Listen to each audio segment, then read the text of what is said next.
Welcome to the latest episode of BAM Weekly, the show where we chat some sports, the show where we chat some entertainment, and then at the end of the episode, we bring it all together to chat some sports entertainment, better known as wrestling.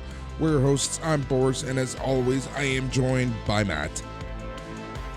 Bonjour! How's everybody doing out there? We hope you're doing well. Boris, I am just trying to turn off my phone so it doesn't play Hulk Hogan's theme song like it has been doing every morning for the past couple of shows. We got it turned off. It's all good. So yeah, we were going to be talking some sports. We would be talking some entertainment, but you hate Rick and Morty. You are the Grinch who spoiled Rick and Morty. You're the one guy I know who does not have any time for that show. I am the one person you know who is smart enough to understand that show is nothing but utter bullshit and nothing else. Let's not do the Rick and Morty rant and lose even more fans here. But no, I don't know how you doing today, man. It's a lovely Monday morning, little fall action here in Toronto. Yeah, where I am at, it's muggy.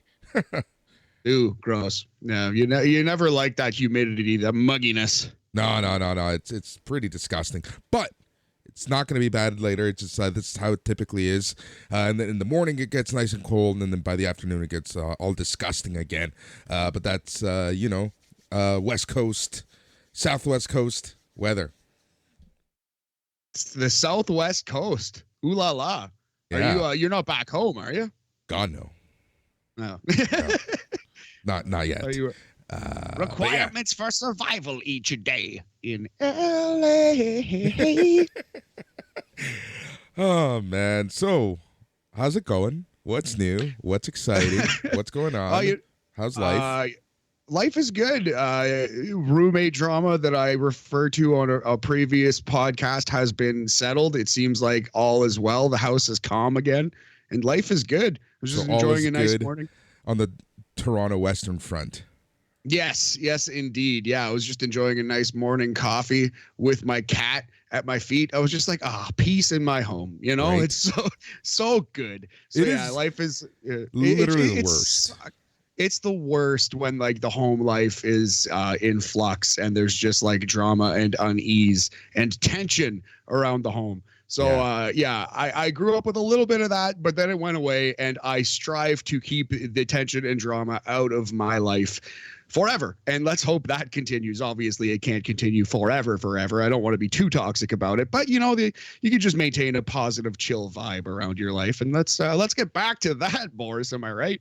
No, that's exactly it, man. Like, that's the reason why I moved out when I was 17, right? Like, that's the reason why I've kind of like done my own thing always. It's just to keep that positive vibe, just because it's like, I don't need that toxic BS, that unhealthy vibe around me. So that's why I kind of, would rather stick to myself half the time. But, in the grand scheme of stuff. But yeah, it nothing is worse than having that home life just upside down, right? Like, I've had that toxic roommate when there were three of us together. It got to the point where I don't think I've ever mentioned the story, but like it was one of those midnight moves, except it happened during the day while my best friend and I were working. We come back home, I see keys on the counter, and I'm like, well, so that just happened.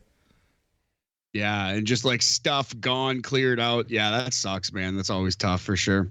But but it was at least it was for the best, because this person was like just toxic as toxic can be. Just absolutely, like, for some reason went out of his way to ruin my life. Yeah, that's absurd. That's a little much. We don't need to super get into details unless you want to. I mean, we got a little bit of time. No, that's pretty much it. But yeah, though, like so, and it's funny because like I was never wanting to live with roommates, but I did kind of, just say, okay, my best friend, we can live together. But then, throughout that couple years that we were living together, a third person kind of became part of the group. But like it was just it's just a headache. But yeah, and it's funny enough because this happened in the apartment kitty corner from where we are. Right. Yeah. I remember you used to live literally across the street. Well, like diagonal the street from us. Yes. Worst move ever. I hated that move because you can't justify doing anything except literally lugging your shit across the street. It's true. Hiring movers for that one is an all-time lazy, like, dickhead move. You kind of just gotta sack up, as it were, and put that couch on your fucking back, Boris, and walk it across the way. It's funny because, like, the couch that I had, like, you don't understand how big that apartment is, right? Like, it's a 3-bedroom, huge place. I had a sectional couch that sat 10 people, so that motherfucker was going on the curb. I guess so. Yeah, no doubt. And like, how the houses are where we live, right?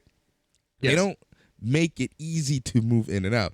So what we actually ended up had to do was take it out to the back patio, that huge ass back patio that we always pass when you go to the subway. And I literally launched it off of the balcony. I remember hearing this story before. That's hilarious. I wish I could have been there to have seen that one. Yeah, it was just like, it's the funniest, most ridiculous move. Yeah, it was just, I hated it. But whatever. It is what it is. Here we are, all happy, all ready. It's, what day is it? Monday? Yeah, it's a Monday. Oh my God, it's only Monday. It is only Monday, my friend. Yeah. But, we're slugging away. We're hanging in there. When are you back in Ontario? Thursday. All right. Well, it's not too bad. No. Like I say, I try to keep things short now. I'm over the luxury of traveling for work. Yeah, it's fun at first, but when you do it as often as I do, it gets tiring, and it's just like, the reality is you just miss a lot of life. You honestly miss so much of life, and the one thing that like always got to me, and it still gets to me to a certain extent, is that life goes on for other people, right? Like, it's kind of weird. But like, I see people hanging out, I see family doing stuff, I see parties, I see whatever, and it kind of just sucks because it's like you can't be there. And yeah, I know at the end of the day I do have control over it, but I kind of like, and I don't also like it. It kind of sucks sometimes, yeah, like, it puts a strain on many aspects of your life, if you knows what I'm talking about. I feel you, buddy. Yeah. Hey, man, though, like, you're stacking that money. Like you said, you're doing your own thing. And right now, at this moment, you are single. You don't have children. So I guess, like, it is the time to do it. Though you do still have, for lack of a better term, relationships, just with friends, just with family. You know what I mean? Like, and it's hard to find an actual relationship, right? Like, and this is the thing, like, the current situation that I'm in, for lack of a better term, we've never had to deal with this aspect of my job until now. And I kind of knew this was going to happen, but here we are, right? Like, but again, positive affirmations for a Monday morning. It's all good. We will be doing well. I like the term situationship. That's a positive thing. You add that to the Rolodex. That's a good one. You've never heard it? No, I haven't actually. Is that's a thing out there in the wild? It's a TikTok thing. You're seeing this more on the social medias on TikTok. Situationships, where two people clearly are more than friends, but they're not in a relationship. Gotcha. I am so fucking old, Boris. I see. You you're 37 years or somehow younger than my 35 years. I think that's pretty fair to say. It's kind of funny. Like, I've always it's so true, actually. And I think it's somehow I'm older. Yeah, of the company I keep, right? Like, I think it's the company I keep. Yeah, you're fucking no good ruffians that you hang out with. Pretty much. But yeah, man, it's just one of those things. Yeah. Yeah. Man, whatever. So these things will work themselves out as they are meant to. Anyway, sorry, please continue. I was gonna say, so I think that's enough chatter. Let's move to some sports. But Matt, let's play a little something now in honor of the Finns. Bills make me wanna shout. Kick your heels up and shout. Throw your hands up and shout. Throw your head back and shout. Come on now, the Bills are making it happen now. Oh, they made it happen, all right. Stand up now, come on and shout. People are shouting, all right. Shout it right now, baby.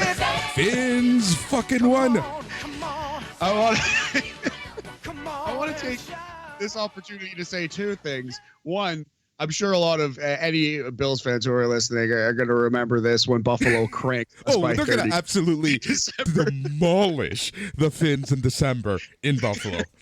Also, too, we were out on the Dolphins, and it took 3 weeks for us to be playing celebratory songs. You're just all the way back in, just like shamelessly. You know what I mean? It's just hilarious. Yep. That's how sports works. That's how sports works. The Dolphins are looking pretty damn good, man. Coach McDaniels is he's just a ton of fun. He's a shit show in press conferences. He reminds me of a little bit of a cooler Tony Khan. He's kind of the Tony Khan I always wanted Tony Khan to be. That's right? The Miami Dolphins coach, Mike McDaniel, I believe it is, right? He would be a perfect fit for Jacksonville also. Another young team that's hungry, that is, the underachievers.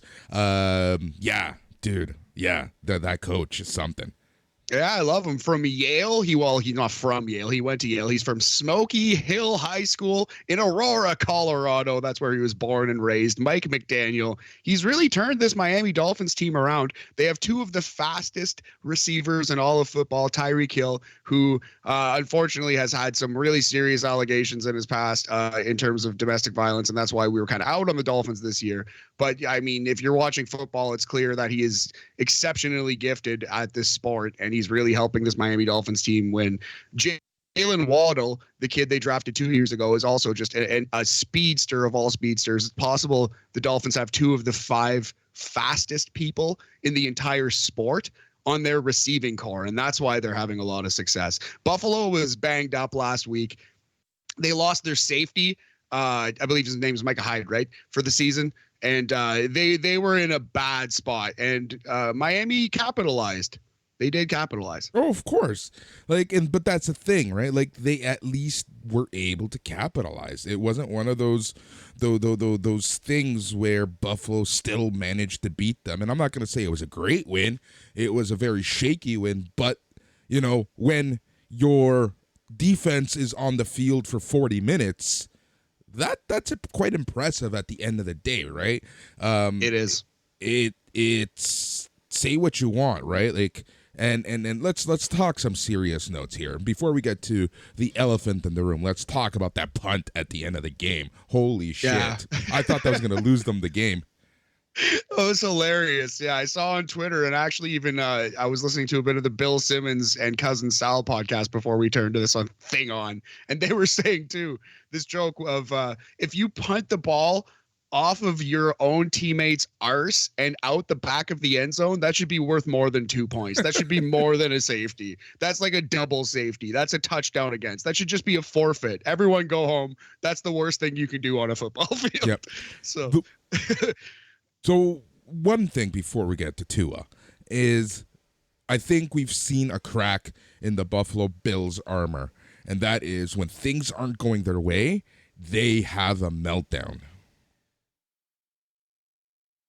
Maybe. And I mean, that is right now, it seems to be a way that you can attack Buffalo, although it's still week 3, right? So that's a problem that a Super Bowl team needs to be able to fix, needs to be able to take care of. So hopefully Buffalo can work on their poise and their, calm under pressure by facing these pressure situations, right? Yeah. Pressure situations. Anyway, so you're right at this moment, though. It seems like this was the first time Buffalo got punched in the mouth at all this year, because they romped in the first 2 weeks. And then they got a little bit of a punch in the mouth here, and they kind of didn't react as well as you would think.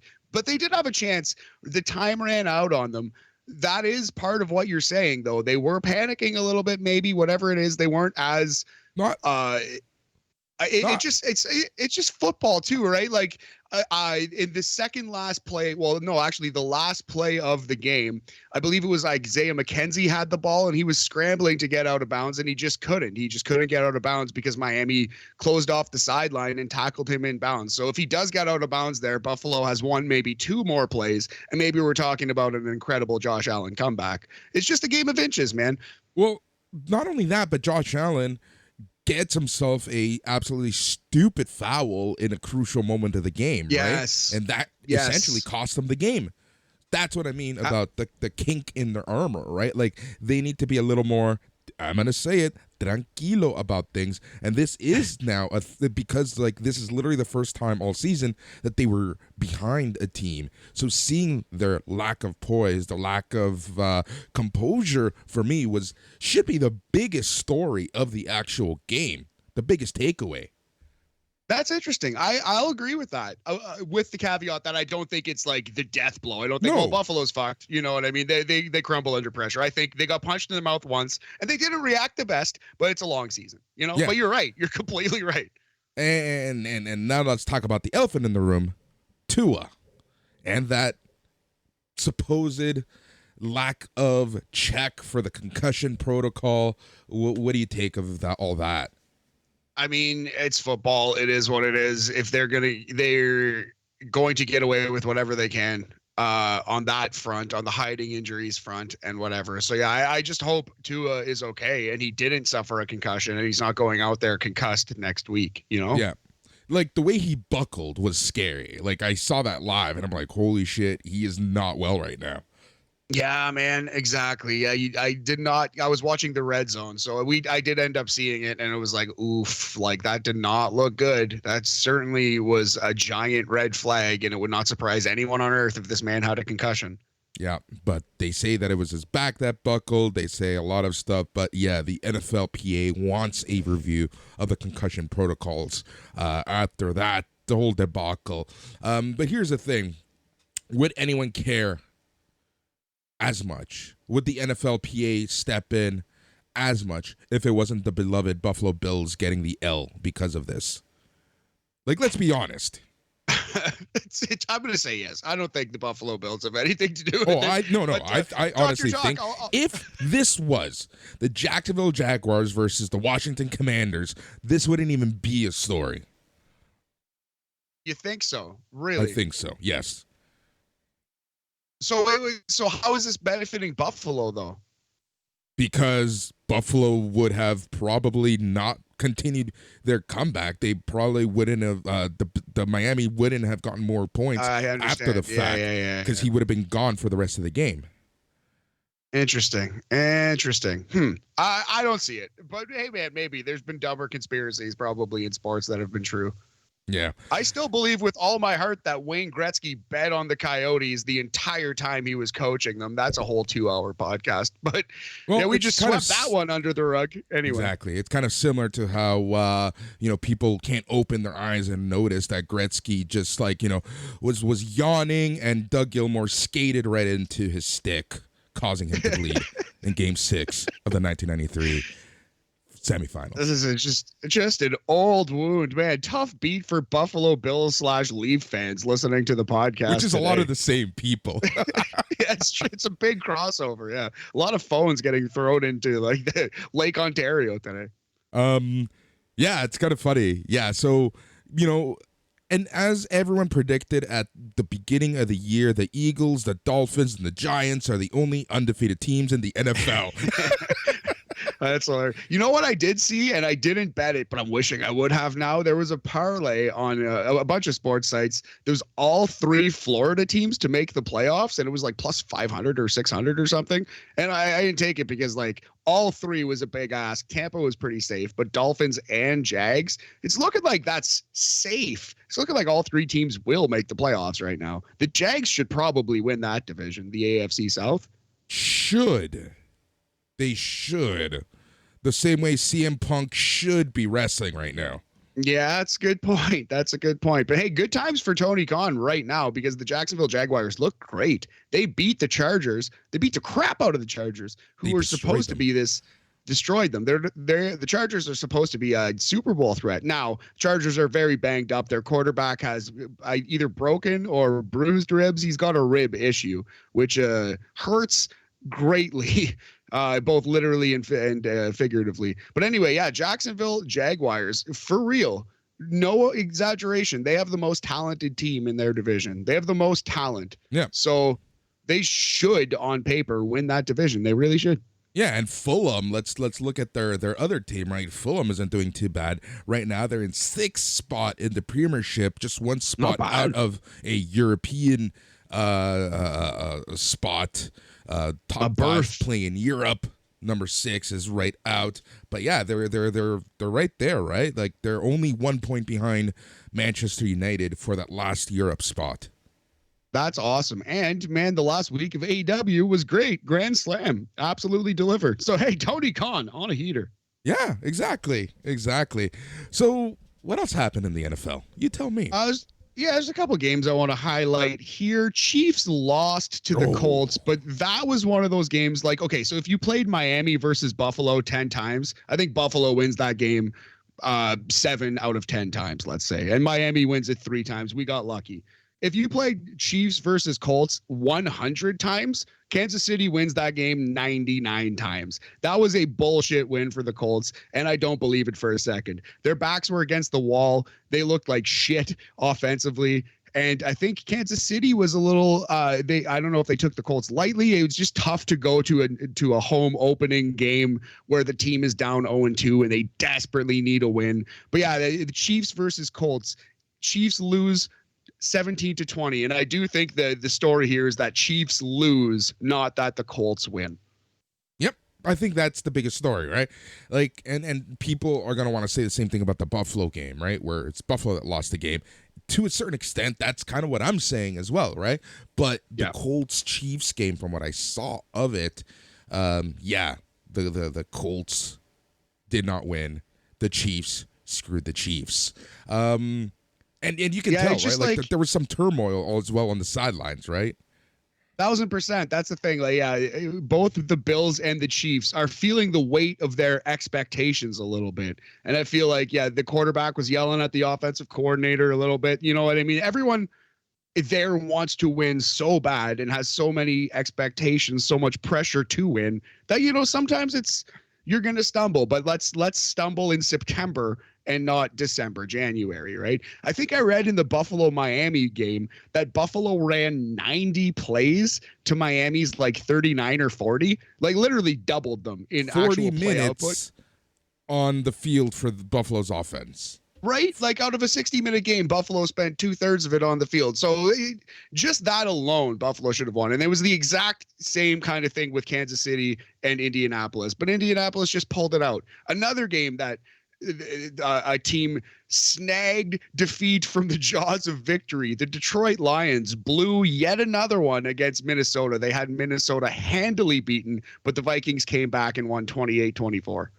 So Vikings stay alive in the NFC. The Eagles, you already pointed them out. They smashed the Washington Football Club. The Eagles look like arguably the best team in the NFC. Jalen Hurts is improving as a passer. Devontae Smith had a huge game. The Eagles are looking tasty right now, man. They really are. Like, they absolutely are. It is crazy. The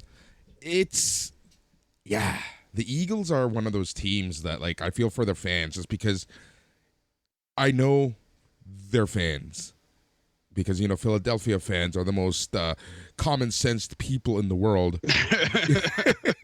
you know what? I'm at the point where I love the Philly fans. Unless Embiid is playing the Raptors in a playoff series, I'm cheering for Philly almost all the time. I want them to win a couple more titles in my lifetime. It's funny because they're a lot more arrogant than any Boston fan, but I hate Boston fans and any Boston team that much more. Yeah, man, honestly, I've grown to love the Philly fans somewhat. I have a soft spot for them, and I think in my lifetime, like I said, the only championship that Philly has won is the Super Bowl a couple of years ago, right? Whereas in my lifetime, Boston has fucking 3 dozen titles. They win one every year. I'm over it. I'm totally over it. Go Philly. Yep. Agreed. 1,000,000% on that one. But Boston can, do a lot of stuff to themselves. Suck it 2 times. There you go. Oh man, I absolutely love it. What a week. What a Sunday for football. Yeah. Anything else you want to chat about the NFL while we're at it? Yeah, so we'll just quickly talk about some of the big teams. LA Rams, defending Super Bowl champion. They beat the Cardinals. Kyler Murray and the Cardinals look like they're in trouble.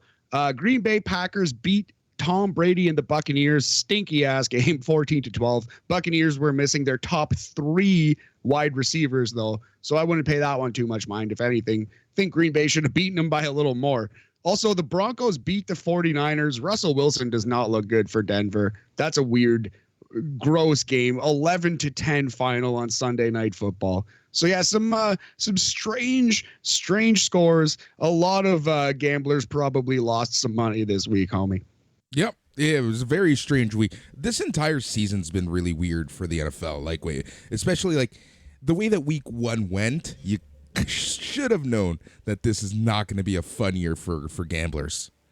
Yeah, absolutely. It's funny. I made a little bit of money week 1, lost it all week 2, and did not bet last week. So that's where I'm at with gambling. So yeah, I have some futures down in hockey and football, but other than that, I might not bet too much this year. Just kind of just enjoy the sport. I got fantasy football, which I guess is indeed a form of gambling as well. Yep, exactly. Yeah, man. So before we move on to sports, we should quickly just talk about baseball, just because we're down the home stretch here. There are 10 days left in the MLB regular season. We have a lot of teams who have clinched playoff spots already. And by the time we come to you next, we'll probably have playoff schedules, maybe even full-on matchups clinched, and more of that to talk about. Yeah, exactly. So it's been 1 week since you look. I was literally about to say that, but I'm like, nope, not gonna take the low-hanging fruit. It's been a hell of a few weeks for baseball, right? Like the Yankees look like they were floundering. Now they don't. The Dodgers are still dominating. The American League wild card seems to be coming down to just positioning at this point. The National League wild card is essentially set. It's been a freaking weird few weeks for baseball, and everything is kind of like back to where we were in August, which is so weird. Yeah, absolutely. The NL Milwaukee could still catch either ones of Philadelphia or San Diego. But yeah, it does kind of look like the National League wild card is set. So yeah, quickly, we'll go through it. So your divisional leaders in the National League, your boys, the LA Dodgers, 106-47. They lead the West. The Mets lead the East, 97-57. St. Louis leads the Central, 89-65. St. Louis, no one's close to them really in the Central. I guess Milwaukee's 7 games back. They're not going to catch them. So Atlanta, the first wild card. San Diego, the second wild card. Philadelphia, the third wild card. And Milwaukee is a game and a half behind Philadelphia. So they could still catch it. Again, how the playoffs work now is the 2 best divisional leaders get a bye, right? Yep. And it's 3 versus 6, 4 versus 5. Correct. So in this scenario, the Dodgers and the Mets would get a bye to the second round. St. Louis would play Philadelphia, and Atlanta would play San Diego in best 2 out of 3 series. Yep, that's how it's looking right now. And yeah, I'm curious to see how this format's going to work out, because if there's anything a baseball player loves, and I'm being very sarcastic right now, is a change in their routine. So yeah, no doubt. Teams with the bye, I wonder how they're going to take it. Absolutely. I wonder how much it will benefit for them to be off for 3 to 5 days. I wonder if a week off right as you're hitting. True. But I mean, there's like travel days, and in terms of when they're going to actually play next. No, there's no travel days. So the way it's going to work is literally right the next day after the season ends. I don't think there's a day off. I think it goes straight into the wild card, and it's 3 games back to back, all in the top seeded players or the top seeded teams home. So October 5th, the season ends. October 6th, there is a playoff game. There you go. Yep. That's how it's looking. Is that what you're saying? No, I'm asking you. Is that what you're saying? That's exactly what I'm saying. Yep. All right. Yeah. 5th, 6th, 7th.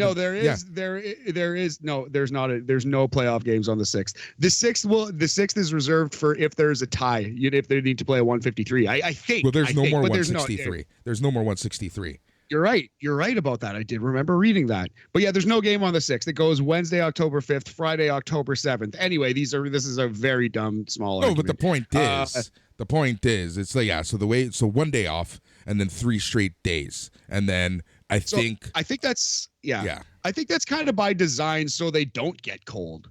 They don't want to give them too much time. That literally is it. But still, you have everyone has their own routine. Everyone has their own whatever. So I don't know. I really don't know. I still think it will be. I'm curious to see how it could affect the teams with a bye. Well, it will be interesting. I guess we're going to find out. So yeah, in the AL, Houston right now leads the AL. They're way ahead of the Yankees at this point, who are number 2. So Houston and the Yankees would get buys. Your playoffs would be Cleveland versus Seattle, and Toronto, our Blue Jays, hosting the Tampa Bay Rays as the 4-5. The first wild card is Toronto. Yep. Awesome. So yeah, man, the baseball playoffs are always so much fun. It's just so, I like the nip in the air, you know what I mean? The cool breeze, the fall colors, and just like the importance of every pitch, every swing. When the Jays are in the playoffs, it's so much fun going to the bar, checking it out. I was in school, going to college when I first moved to Toronto, and the Jays were like with the Josh Donaldson teams and stuff. It was so much fun, like after class, going to grab a pint with a bunch of friends, watching a playoff game, you know what I mean? So I love the city when the Blue Jays are in the playoffs. It's like my favorite. Yeah. Did I ever tell you? So I had seasons the first year that they made the playoffs again. So back in 2015, when they won the division. Now, that year, that was the year that I left BlackBerry, went to the job that I have now, and I started traveling right away. So I missed game 1 and 2 and 5. So yeah, I missed the entire series against Texas, including the infamous bat flip game. The bat flip, and oh man, that led to the brawl a year after, and the punch to the face. Oh my God, that's crazy, man. Now you missed like the biggest game in franchise history, maybe. Yep. Well, other than the World Series wins, right? Yeah, of course, yeah. But yeah, I missed their biggest game in like recent memory, and it's kind of sucked because I was where was I? I was in Indianapolis. Nap City? Yeah, absolutely. Just absolutely napping yourself. Horrible. Just a horrible little town. It's so boring there. Oh my God. I hope we don't have any listeners there because if they're so bored, they might actually be listening to us. Just sending out strays to all kinds of places. I know, right? No, but like, it's such a horrible time. Anyways, I was at a bar with clients, and I'm like on my phone trying to watch the game, like trying to find a TV anywhere. So I did see the bat flip somewhere in the world, but it wasn't in the sky dome like I was supposed to be. And it was, it hurts me. It still hurts me. Your chair was empty. Oh, well, man, at least it happened. At least we got to see it. Maybe butterfly effect. Maybe if you were there, it would not have happened exactly the way that it did. Maybe you caused the bat flip by being in Indianapolis, you know? Exactly. That's exactly it, man. That's how I see it, but we'll see. Okay, so question. Let's talk Jays. Let's focus on Jays. We're a Toronto-centric podcast, Toronto-centric people. Let's talk some Jays. Who do you put as your pitching rotation, games 1, 2, 3 in the wild card series? That's a tough one. I mean, you got to go Manoah 1, right? Like that's obviously like, or do you got to line that up. No, I think you go for 1. Yeah. My strategy is win in 2 games, right? Like, right. I don't understand the pundits and the analysts who say put your best pitcher in game 3 with the assumption that it's going to go to game 3. No, win the damn thing. I see the logic, but what if you lose in 2? You can't, like, if you're gonna hold him off, make him pitch game 2 because you need to see him. If you leave Alek Manoah on the bench, you're fired and you should never manage again. The logic behind it would be like, if Manoah doesn't pitch and you move on, then you have fresh ace for the opening round, and he could pitch, or I guess the second round, but like the opening round of the playoffs, really, and he could arguably pitch a couple games. He maybe come in relief if you need him. You know what I mean? Like I get the argument between like keeping him rested, but no, ride your horse. Manoah is why you got into the playoffs. Pitch him game 1. Yep, that's exactly it. So Manoah, who's game 2 and 3? So we have Barrios and Gaussman to split up. I think you put Barrios, honestly. Maybe there's where like Gaussman's arguably better, so you put Gaussman third, Barrios second. I think Barrios is way more inconsistent, possibly a higher ceiling than Gaussman, but a far lower floor. Man. You pitch Manoah game 1, Barrios pitches game 2, and if Barrios fucking fucks it up somehow, you still have Gaussman for game 3. Yeah, so I wouldn't even put Barrios in the wild card for that reason that you don't know which Barrios is going to show up. So Manoah number 1, Strickland number 2, Gaussman number 3. That's an interesting conversation. Listen, has Ross Stripling done enough to earn his way into the playoff rotation? Because he's pitched very well. 100% he has. 100% he has. When he's replaced Kikuchi, he was a guy on the bench. No one knew how he was going to do, and he's been stellar. He's been a stud so far this last third of the season. I would 100% put him in the rotation for the playoffs. I would 100% not put Barrios in a wild card situation just because, for me, I would want to lock it up in 2 games. But all of this depends on the last few days. I don't know what the rotation is going to look like for the last few days of the season because they've been switching between a 5-man and a 4-man rotation, right? So, maybe what you do, Boris, is you go Manoah game 1, Gaussman game 2. Those are your 2 best pitchers. You ride your horses. And if it comes to it, if you're playing a game 3, full bullpen game, maybe you start with Stripling or Barrios, but everyone has a short leash. And you just find the hot hand, and that's who pitches because it's a 1 game for your life in game 3. So I would almost, I've changed my answer. I agree. You've convinced me about Barrios. So let's put Gaussman second, move Gaussman to that second day, and sweep these motherfuckers. And if we don't, kind of a bullpen game, maybe start Stripling game 3. Yep. All right. Let's lock it in there. Call it into management. Call it into Rogers. Yep. Call it in. And let's move on to some wrestling because we have a couple things we want to talk about in terms of wrestling. Yes, sir. Let's do it. So there are people leaving AEW. I think we should talk about that a little bit. There's some news in Japan, some big cards coming up for New Japan. I'm very excited for where New Japan's at. There's been some awesome matches lately. But yeah, let's start with Buddy Matthews leaving AEW. He has left the House of Black. The House of Black is now down to 2 members. The children have left the House of Black. I guess actually Daddy left. Daddy left. Big Brother left. Yeah, and the children are all that remain in the House of Black. Yeah. It's crazy. So again, until it's 100% official, this is all speculation based off of, I guess, a promo that he did at a indie show on Saturday night where he kind of says he's going to take some time, right? He kind of addressed the whole House of Black situation, and he kind of inferred that he's also going to be taking some time off. Yes, he grabbed the microphone in a match after a match at Fight Life Pro Wrestling in Rhode Island in the United States of America.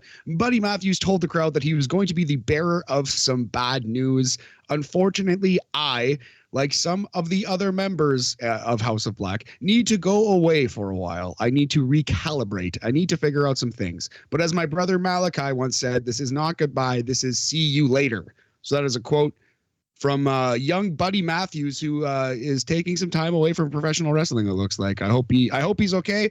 Hope he gets his head on straight and comes back soon because he's an excellent wrestler. Oh, he's so talented. He is so talented, and he's a perfect example of someone who AEW really could have used because, man, it's such a shame, in my opinion, that it's come to this. Well, I agree, but the thing about AEW, we've been saying it for months and months and months. They were too bloated. They were too stacked. So honestly, losing like 10 guys helps everyone remaining on the roster, no matter who it is. Even if it's CM Punk and Kenny Omega and the Bucks, and they all go away forever, it helps the Ricky Starkses. It helps the Eddie Kingstons. So it's sad that they booked themselves into this position where 20 to 30 people are going to justifiably leave in anger. You know what I mean? It should be the Buddy Matthews of the world who were carrying this company. Yeah, I can't argue that. I can't argue that at all, man. Every time he's gotten the mic, he seems to be an entertaining character. I love the stuff with Aaliyah Mysterio. That was getting pretty entertaining, and then they nipped that in the bud. And again, he's a great wrestler in the ring. Seems like a good guy. I hope he's okay, man. I hope he gets more success in the wrestling business because he deserves more than he's gotten. Yep, agreed. Now, so that's okay. Anyways, what else do you want to chat about? In terms of AEW, I think that covers it, unless there's anything else you want to talk about there. We already shouted out Tony Khan. He's standing on top of the world. He is Tony King right now, Boris. Yeah, I'm sure he's neck deep in. Anyways, jeez, come on. I'm joking. I'm joking. Calm down. Tranquilo, everyone. Weirdest story of the weekend, Teddy Long's Twitter account. Yeah, that's funny. Teddy Long going on a blocking spree, but I guess he said that it was a fake Teddy Long blocking what? I don't understand it. I got to tell you, buddy, I don't care much. You can take it from here. I think it was the funniest thing. Just like literally this whatever account just literally blocking everyone in sight. That is actually hilarious. Yeah, I guess it's like there are bots set up that if you interact with a certain user or a certain tweet, you just get auto blocked. Yeah. But yeah. Yeah, I've blocked a lot of people on Twitter. Sometimes I'll just read a tweet and then God help me, I'll read the responses for some reason. I'll just block, even though they're not talking to me. I don't want to ever see this the person blocking on this website again. And the mute functions are two functions that people need to use more to make social media a little more reliable, a little more healthy. Because Yes. I'm not a fan of the cesspool that is Twitter to begin with. Like, I don't like it, but I've had to use the block and the mute quite a bit just because it just keeps things sane. Yeah, man, Twitter can be bad. It can also be pretty funny and entertaining, but yeah, you gotta tread, not even tread lightly. It's not dangerous. It's just gross and awful. It's just like walking through a sewer. Just plug your nose and get out of there quick. Yeah, no, that's the perfect way to put it, right? Remember the good old days of Friendster and MySpace? Like, what happened to social media? Like, for us to just like get like this? Even old Facebook, like you read your Facebook memories, and from like 2000, like whenever you logged on for the first time to like 14, 15, it was also like nice and pleasant and harmless. And then it's just like fucking, I don't know, like posts about the truck fucking thing, like the truck convoy in Canada and shit, and just like the whole Donald Trumpingtonness. And it just 2015 broke our brains, man. I will go to my grave thinking that.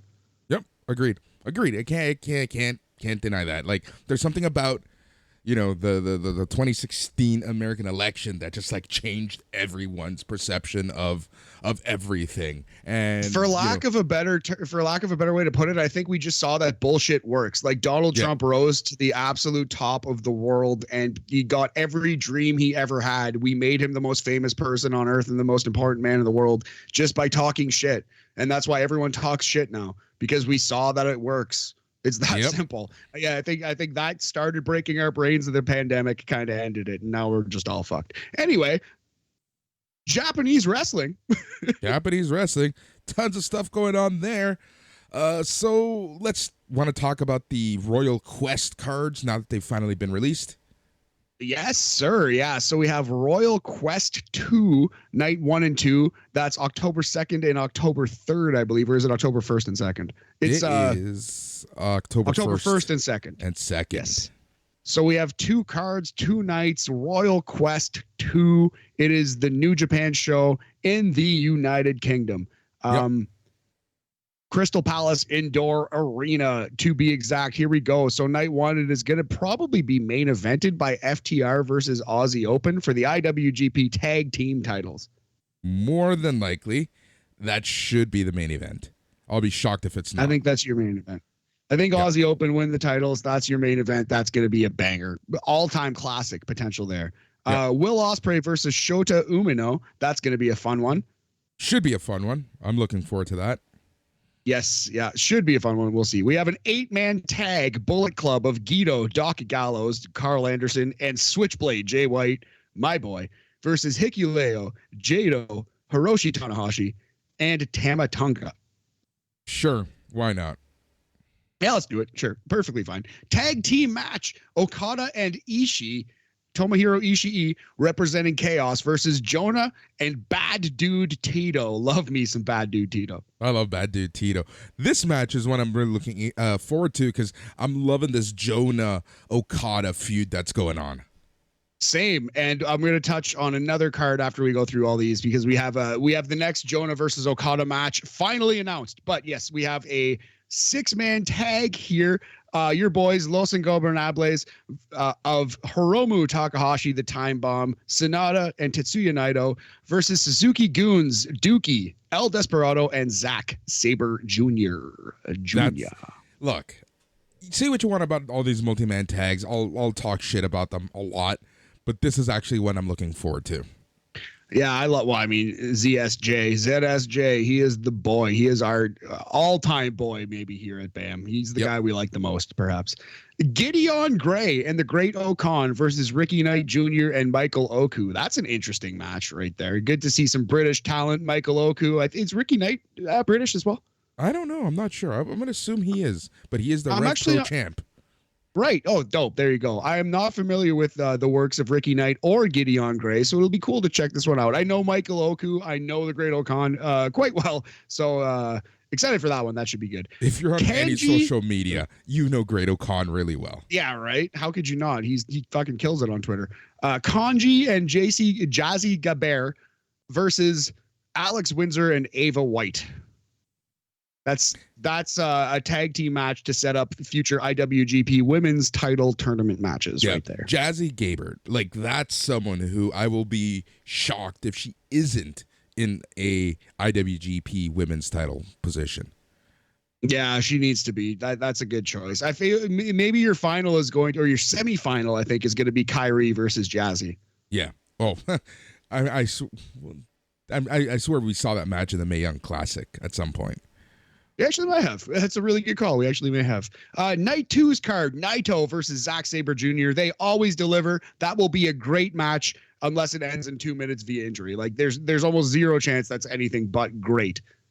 This is one of the matches I'm looking forward to the most in the next few weeks. Yes. 100% agree. They always deliver. We have Hikuleo, Tamotonga, and Tanahashi versus Gallows, Anderson, and Jay White. 6-man tag instead of an 8-man tag like on the previous show. We have Okada versus Tito and Ishii versus Jonah. Dude. So they were tagging in the first night. Second night, 2 singles matches. Ishii versus Jonah is going to be insane. I cannot wait. It'll be fun to see what Okada can get out of Tito as well. It'll be cool to see if Okada can get a great match out of Bad Dude Tito, but I can't wait for Ishii versus Jonah, buddy. That's going to be dope. We have Gabriel Kidd, Shota Umino, and Ricky Knight Jr.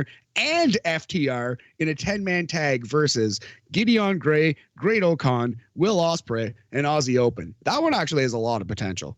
I think this match is going to be, and I mean this in the most respectful, fun way, a spot fest. Yeah, for sure. Spot Fest featuring FTR. That'll be fun. Yep. We have a match in the IWGP Women's Title Tournament. It is Jazzy Gaber versus Ava White. Yep.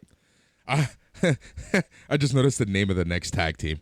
Go ahead. Yes, the Young Guns, Ethan Allen and Luke Jacobs. I love it. Versus Los Ingobernables, Hiromu Takahashi, and Sonata. And we also have a Dookie and El Desperado versus Michael Oku and Robbie X match. Is Robbie X like the old? He's not. He's just like a British wrestler, right? He's not the old like TNA woo guy, is he? I don't think so. Could be wrong. Robbie X right here. No, okay, no, he's not. Very good. All right, it'll be interesting to see Robbie X on the scene. So yeah, those are your cards for the Royal Quest. We also have, Boris, about a week after that, NJPW, New Japan Declaration of Power. Yes, we do. Declaration of Power, October 10th. So your card for that so far is Jay White versus Tama Tonga for the IWGP World Title. Okada versus Jonah 2. That's going to be awesome. Non-title match, your junior heavyweight champion Ishimori versus Kushida, provided he's healthy by that time. He should be. King of Pro Wrestling 2022 trophy. Your champion Shingo Takagi defends against El Phantasmo, in a Who's Your Daddy match. I have no further information about the Who's Your Daddy match. Right.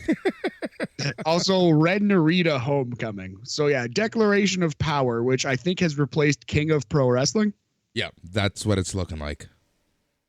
All right. So yeah, man, that'll be a fun card. Okada versus Jonah too. I'm super excited for. And Jonah versus Ishii. Super excited for. Going to be a good October for the big whale, Jonah. Oh, it's going to be a fun October for Jonah, and it's going to be a very fun October for New Japan, which is typically kind of like when things really settle down up until Wrestle Kingdom. 100%. Yeah. They kind of hit not a lull, but like a little bit of a valley before peaking for Wrestle Kingdom. You know what else is going to be fun in October, buddy? October 12th, 1 p.m. to 6 p.m. at the Rhino. Yes, October 12th, 1 p.m. to 6 p.m. at the Rhino, 1249 Queen Street West. SNME, THT, Dark Side of the Elite present to you.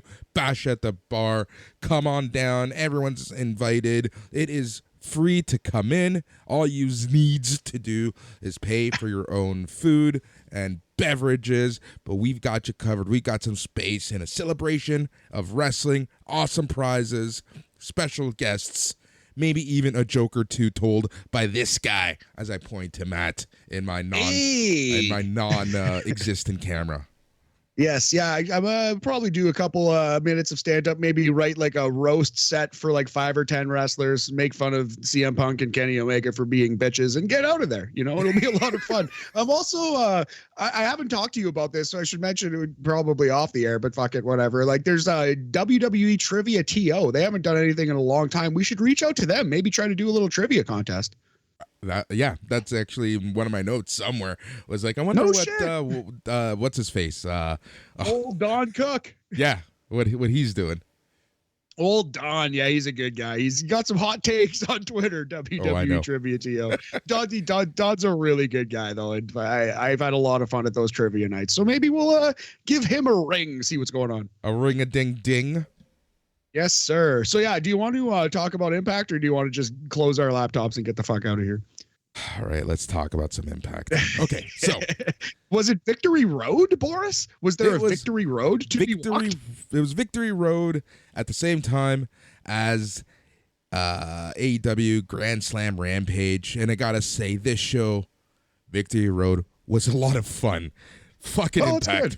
Fucking Impact. Nice. Just I was good. I was expecting you to go a different way with that. I know, right? All right, let's get to it. Don't want to spend too much time here, simply because love keeping the show at around an hour. Match 1, Speedball Mike Bailey versus Delirious. Kind of what you would expect, right? Delirious is Delirious. Throwing all kinds of curveballs at me, Boris. I wasn't expecting Delirious. I better pull up the card for this thing. Mike Bailey versus Delirious. Is he still shouting nonsense? I'm gonna guess yes. Yes. He's like a smaller, crazier Luchasaurus. But anyway, Speedball Mike Bailey won that one. Good call. Seems about right. Yeah. All right.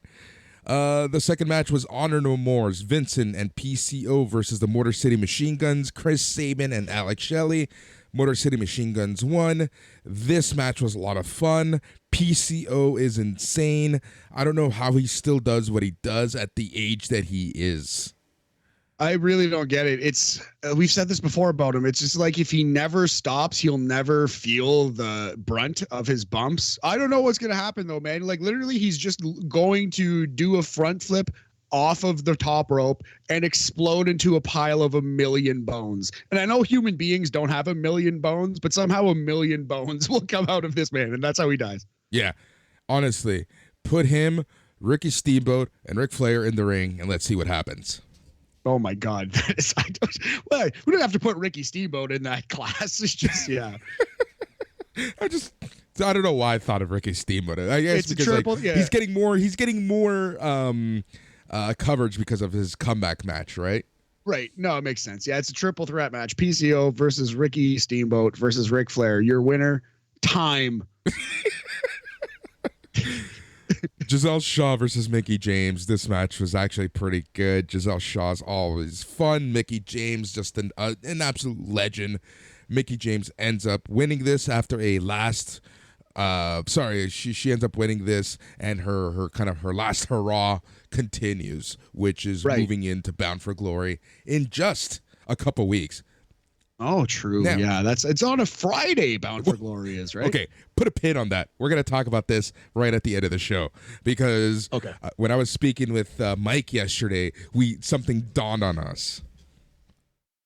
All right. Okay, very good. Match 4. Mia Yim versus Laredo Kid versus Trey Miguel versus Alex Zane versus Kenny King versus Yuya Uemura versus Frankie Kazarian versus Black Taurus. This match was okay. I'm just not a fan of the intergender stuff, just like you. The winner of this match will face Mike Bailey at Bound for Glory. Frankie Kazarian wins. Oh, that's good. That's a good usage of Frankie Kazarian. If he's going to be here in Impact for a little bit, put him up there against the Speedball. I like it. What are the rules of this triple threat revolver 9-person match or whatever it was? How did this fucking thing work? It's a gauntlet match. Oh, okay. Except it's 3 people in the ring at a time. Interesting. And if you get pinned, you're out. Someone else comes in? Correcto. Cool. All right. Bobby Fish makes his Impact Wrestling debut. I'll give you the Reaper. I'm not a big Bobby Fish guy, but hey, good for him. Get them checks. I would like, even if I don't think I would personally get along hanging out with somebody, love to see people working in the wrestling business. So good for you, Bobby Fish. Hope he has a good run. Apparently, it's just going to be a short run. He apparently, I forget, I don't remember which reporter said this. I just know as a fact I read this. It's one of those things about how my brain works. I'll remember everything I read except for the source. The source. Anyways, Bobby Fish hasn't signed with Impact. It's a short-term deal that essentially runs through Bound for Glory and the tapings after. And the reason for that is because they're in his backyard of Albany, New York. Makes sense. Yeah, bring him in. Get a couple friends and family there to buy some tickets. Why not? Yep. All right. Honor No More's Mike Bennett, Matt Taven, and Eddie Edwards versus Rich Swann, Josh Alexander, and Heath. This match has had some really good setup over the past few weeks in Impact. You never knew exactly what was going to happen with Rich Swann, Alexander, and Heath. Heath was kind of like the odd man out there. Anyways. Yeah, I guess I would say so. For many reasons, right? Anyways, Honor No More ends up winning this match. Edwards gets a pinfall on Josh Alexander to further set up Bound for Glory's main event. Nice. The oldest wrestling trope in the book, but when it works, man. The challenger pinning the champion in a tag team match before the show. Yep. Jordan Grace versus Max the Impaler with Father James Mitchell at her side. Jordan Grace ends up winning this match. Again, this match was kind of fun. If you've never seen Max the Impaler, go out and watch Max the Impaler. Very different presentation of a professional wrestler, period. Whether male or female, doesn't matter. Just a very different presentation. I love it. It's like a new twist on kind of like an 80s-ish character, like a Mad Max Haas baby face. Pretty cool. Yep. I love it. Yep. So this match was pretty fun. It was just 2 brutes going at it, right? Like 2 female brutes just kicking each other's ass. All right. Then it was announced that Raven is going to be inducted into the Impact Hall of Fame at Bound for Glory. I'm surprised that hasn't happened yet. That feels about right. He deserves to be. If there's an Impact Hall of Fame, he deserves to be in it. Yep. And then it was the main event in a barbed wire massacre match. Moose versus Sami Callihan versus Steve Macklin. Triple threat barbed wire massacre featuring a forgotten son and a former NFL player. Right? And Sami Callihan. And of course, Solomon Crow. Yes. Yep. Well, Steve Macklin wins this match. Really? Yeah. What do you know? Go figure.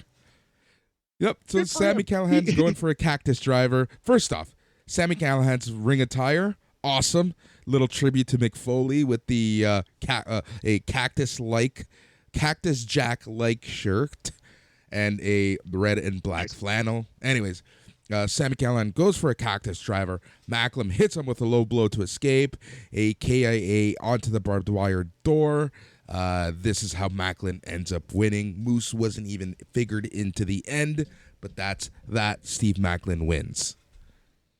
Dang. All right. Well, good for you, Steve Macklin. Big win on the main event of an Impact show and barbed wire everywhere. By God. Yep.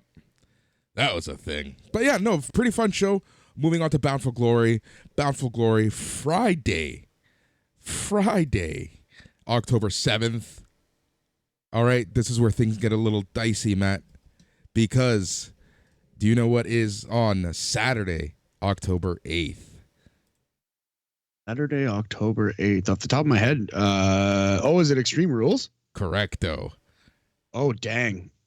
Oh, I got to put out a feeler for the next last patron standing. We still have 5 people there, but yes. Impact Wrestling, Bound for Glory. What a weekend that will be.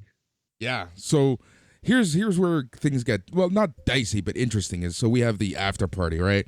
And Mike's gonna be on his way to Toronto during Extreme Rules. So I think you and I are taking the after party. And yeah, because that's the same week as Dynamite. That is also Thanksgiving weekend.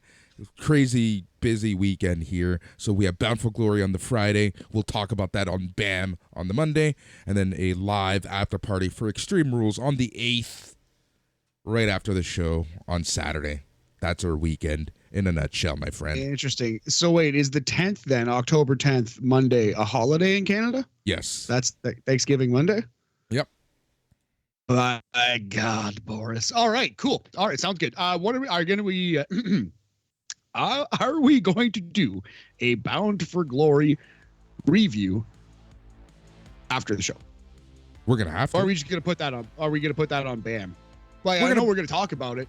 We'll put on BAM. I think we'll put on. Okay. We'll talk about the details after. Also, we need to figure out what we're gonna do with Halloween Havoc, considering it's a Saturday show. Yes, October 22nd, I believe, right? Yep. If we're free on that Saturday night, if you're in Toronto, we could try to do a podcast about that. We'll figure that one out for sure. Yep. So tons going on in October.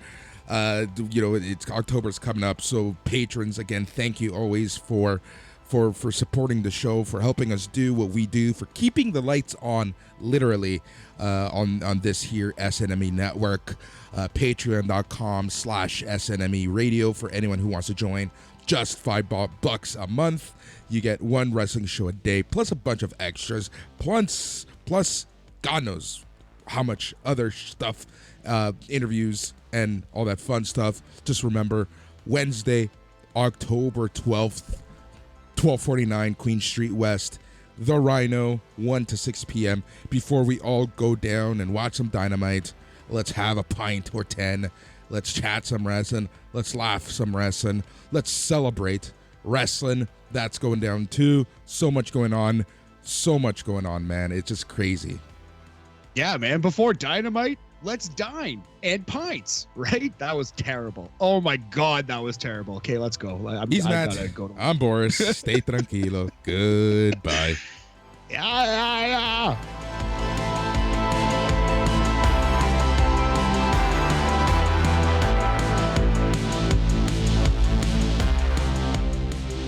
Because it kind of rhymes, you see. Dine and pints. Anyway. I'm stopping it right now.